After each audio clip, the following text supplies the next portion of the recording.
DragonBet, the bookmaker of Wales with the best odds on Welsh sport. Please gamble responsibly.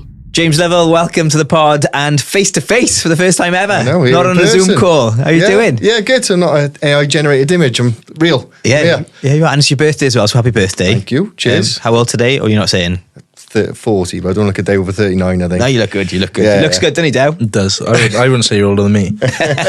And he's 24. Tough paper round in the valley. Okay, let's go straight to the odds then. Let's start with the Six Nations because Derry's in, and that's probably the main focus of Welsh sport. How are we looking for Wales versus France? So Wales we're going to go top price. We always do. We're going 5-2 Wales to beat France. So that's, in percentage terms, about a 38% chance of winning. Okay. So what do you think? I mean, I fancy Wales to win on the weekend. Do you really? Yeah. I just think we need it more than France potentially. And France, they grumble from time to time. I think the fans will be. Is the fans a factor for you with the players? I think playing at home is definitely a factor. Okay. You know, having the crowd behind you in the Principality is a lot of boost sometimes, especially against a team like France that will be a momentum team and probably have lost their momentum at the minute. Yeah. You know, if you're playing in France, their crowd might generate some momentum for them, but being here might change things. Yeah, and you were in the Wales-Scotland game. That's the loudest I've heard that stadium in a long, long time. And I just think the Welsh fans really are behind this young team. There's belief. I can't believe like everyone was writing off Wales at the start of the tournament, but the money from every week has been huge. So I kind of normally get the sentimental money, but people have really, really been putting their money behind Wales all tournament. And the 3 games they've lost, although they've lost 3 games, they've beaten the handicap every time, so they've actually performed better than the betting markets have thought. So for the France game, there's 6 points handicap, so they're expected to lose by 6 points. But they were expected to lose by about 4 against Scotland. What was it against? I can't remember what it was against England, but they beat that again. So although they're losing, they're performing better than the markets suggest. Yeah, there you go. That's good. Okay, any specials for that game then? Yeah, we're going to have specials. So we got general Six Nations specials. We'll have all the player specials. I think you've got your charity bet coming up, haven't you? We'll save that. So we'll have all the specials, most turnovers, most carries and all the rest of it. But we've got Wales at 2-1 to score 100 points or more in the tournaments. They're currently on 40. So whether they get the other 60 against Italy and France is a bit of a question. It's a long stretch, that, I think. Against Italy, that's the game, isn't it? They could score any amount against Italy. So it was really popular. It started off at 5-1, so they're performing better than we thought. So yeah, so 100-1. They're 5-2 to finish bottom for all the naysayers. Okay. I don't think they're going to finish bottom. Or they're 11-4 to win the next 2 games. They're 5-2 to beat France, or 11-4 to win the next 2 games, France and Italy. Okay. 60 points in the next 2 games there. What do you reckon about that?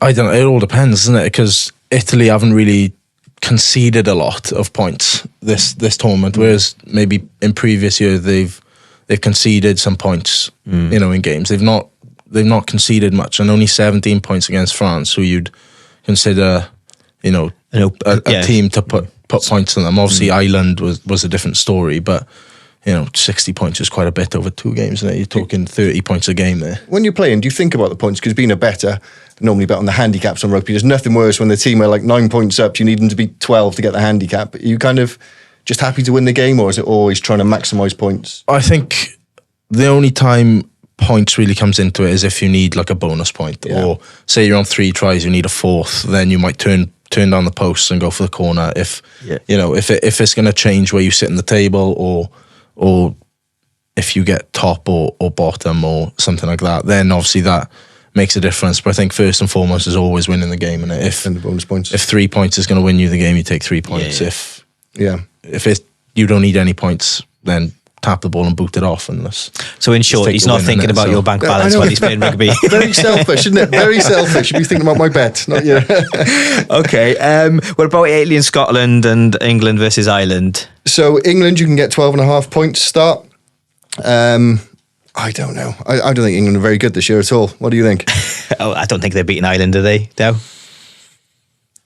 I don't think so, but you can never... I guess you can never write them off, can you? No. Sometimes. 12.5 points isn't a lot, though, is it? I think they'll need more than 12 points. I don't think they're going to finish. Ireland have been so good and so clinical, and just, I don't know. Twickenham's a tough place to go, though, Dale. Yeah.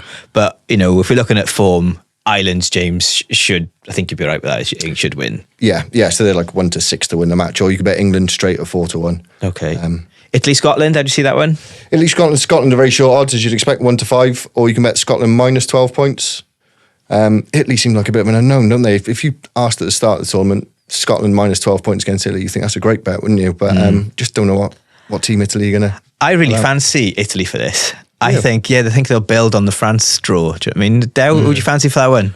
Still Scotland. Yeah? Still Scotland. I think Finn Russell's too strong. Okay. Runs a game, doesn't he? Runs a game. I think if they give him too much time and space, he'll pick them apart.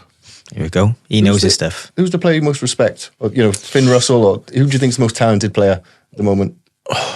Most talented player at the minute. Do you know what? I think Jack Crawley is incredible at the minute for Ireland. And although he plays my position, Dan Sheehan's untouchable at the minute, and hooker. Yeah. His set piece is spot on. He's class around the park. But yeah, Finn Russell's just naturally gifted, isn't he? Yeah, naturally gifted. Class. He's got the swag as well, which I love. He does. He carries it well. When he was warming up, kicking before the Wales-Scotland game, and I was stood pitch side, and he was literally dancing to the PA music and just slotting his kicks over. Do you know what I mean? And you're just like... He's just got that belief in himself, isn't he? Which is kind of box office a little bit, which is nice to see. Okay, any more rugbies before we move on to football? No, we got all the Premiership and the Championship on the site as normal. So I was just asking Debbie what he thinks is Bridgend against Neath this weekend. Big game, so we're giving Neath 10-point start, but he said Bridgend are going to smash him by more than 10 points. He's a Bridgend boy. I know, he played for both of them. You played for both, didn't you? Played for both, yeah. Aberaffin's the only team I've not played for in Swansea, really? In Swansea region, yeah. Wow. They're going well as well, Aberaffin, aren't they? Yeah. Always do, don't they? So Bridgend win in that one though, yeah? On the brewery, I think so, yeah. Okay, fair enough. Okay, let's switch to football then, because it's quite a busy week. So we've got Cardiff, Huddersfield, Watford, Swansea midweek. How have you seen them wins? So Cardiff are 11-8 to beat Huddersfield, and Swansea are 21-10, so just over 2-1 to beat Watford. Okay, fine. And let's push on for the Saturday games then. So we've got Bristol City on Sunday actually versus Swansea. Cardiff, Ipswich early kick-off on Saturday. League 2 Morecambe versus Wrexham, Stockport, Newport. Run us through the odds on them. So Cardiff are 3-1 to beat Ipswich, but you mentioned earlier we're going to have to put a Kiefer Moore special up You've there. got to. Yeah, You've got to. Convinced he's going to score in you. Well, you could do two Welshies to score. I mean, I want Cardiff to win, obviously, but you could Broadhead and Kiefer to score for like the hungry betters like me who want to go chase the odds. Do you know what I mean? But a past player, whenever they come back to a football team in particular, they always seem to blink and score. Yeah, break your heart. Yeah. You've got to put a Kiefer special on. Yeah, so we'll have a Kiefer special on. Swansea, like I say, just over 2-1 beat Bristol City. Wrexham at evens to beat Morecambe. Expect they'll do it like I normally do. And Newport are 4-1 to beat Stockport, which is a real, real tough game, isn't it? Yeah. But last week we had a bit of a kick in. We put up a double, didn't we? I think we had Mullin and Will Evans to score at 7-1. Yeah. They both scored. So this week we're going to go Jamie Patterson to follow his goal against Swansea at 7-2. Yeah. Kieran Atete is 3-1 to score for Cardiff against Huddersfield, and 20-1 for both of them to score. Okay.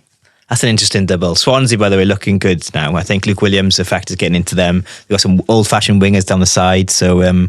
They just seem to have started to click, don't they, Swansea? Yeah, watch out, I think, there. Out the Welsh teams, have you got a favourite team? Dewi, or you're not allowed to say? Or do you not want to say? If you went to watch Cardiff and ended up supporting West Ham. I know. I was always a Cardiff fan over a Swansea fan, though. Yeah. Always, yeah.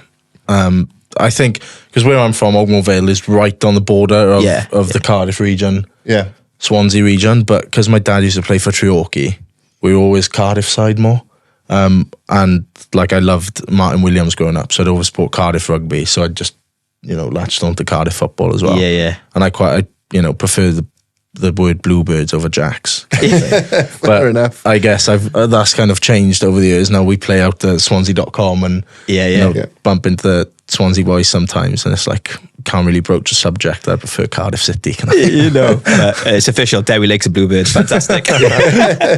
Okay, are we doing Game of the Week this week, or just on the website for you? So I was in Edinburgh this weekend, so we're a bit behind, so I haven't actually got a Game of the Week. But what we'll do this week is ask anyone if they got a local team or a local derby and they want us to get odds up on it. So if anyone wants a local team want us to price up the odds, it'll be low limits, obviously. But we'll put on some bets for you. So if you've got a local derby, your team's playing someone you want to get stuck into and you want to have a bet on them, send a message through the Sportin socials and we'll price it up. Fantastic stuff. Now we do a charity bet every single week, Dewi. So we have a bet, right? Yeah. So I know you can't do rugby, but you can do other sports. But I'm going to go for my charity bet being a rugby one. So I'm going Tommy Reffel, most tackles against France. So out of all the players. He had that last 2 games, didn't he? Yeah, and I wanted to back it the other week, but I didn't follow my kind of brain. Could have, yeah. Always you go. I went for a hungry one. He's 3-1 to be top tackler. And you're boosting that to what? Go on, I'll boost it to 4-1. Just give me in person, 4-1. He's winning it every week, isn't he? I think he was 7-2 the 2 weeks before we tipped him, and he had the most tackles there. So the other good bet, I don't know what the odds are yet, but can win it most meters. Okay, that's always popular, and you're always going to have a thrill bet in that. Yeah, them two been class, and they've done really, really well in the Six Nations. They have. They've been awesome. I think Tommy obviously has been pivotal in that back row, hasn't he? Turnovers. Cut a couple of really good lines against England and was class again against Ireland. But Cameronet's been a gem of a find, hasn't he? I think fullback was a position most people were probably worried about losing Lee Halfpenny and Sanj. But he's sort of slotted into that role as if he's been there for ages, hasn't he? Yeah, he's done so well. He's just a really exciting player, and he can win it. It's nice to have a really exciting Welsh player back on the field. And did you know he's as good as he is? Did he catch you by surprise? Yeah, well, he's not been on my radar really, and he's played a couple of games for Cardiff this year, hasn't he? And but never really seen him play or seen what he can do, seen him in space. But you heard from a couple of boys, obviously, through the start of camp that his footwork had been immense and that he was, training really well. And then obviously you see the last 3 games that he's played, and he sort of just burst onto the scene, didn't he? Yeah, great Talking to see. Training really well. LRZ is meant to be smashing it.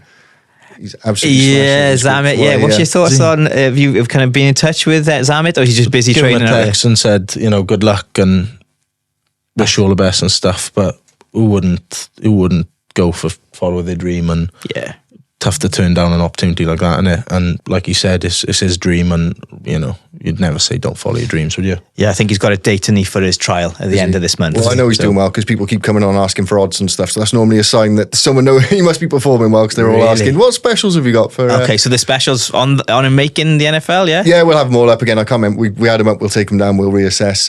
But yeah, we'll get them back up this week. Okay, quickly before we forget, Derry, what's your charity bet going to be? Where are you going to go with it? I'm going to go in the Cardiff game, and I'm going to go Coost has to be carded. Coost has to be carded, okay. Carded. That means that you study your form. That's a good bet. That no, he likes a card, and I think at home against Huddersfield, physical game. Yeah. Okay. So that's 3-1 on the site at the moment. We'll push it up to 4-1. Yes, what a guy. James Lovell, thanks for coming in and doing the DragonsBet and all the odds for us once again. Remember, wherever you're listening from, remember DragonBet is the place to go for your betting, the only place for Welsh sporting fans to bet. So get involved with the bookies that look after Welsh sport, but of course, please gamble responsibly. There we go, guys, we're done. James, thank you. We've got a Cheltenham special coming up, so you're going to be sticking around to record another one of them. But Derry, thanks for your time, mate. Thanks for talking so honestly to us, and all the best with the hamstring and everything in the future. No worries. Cheers. Thank you for having me. No, fantastic stuff. Okay, remember, we'll be back next Monday for more Sporting Wales chat, and you can follow us on all our socials. Tell your friends about us and share the love. We'll catch you next week. Wherever you go, wherever you are, enjoy your Sporting Wales week. Sportin Wales podcast. Supported by DragonBet. Your go-to for Welsh sports news and views.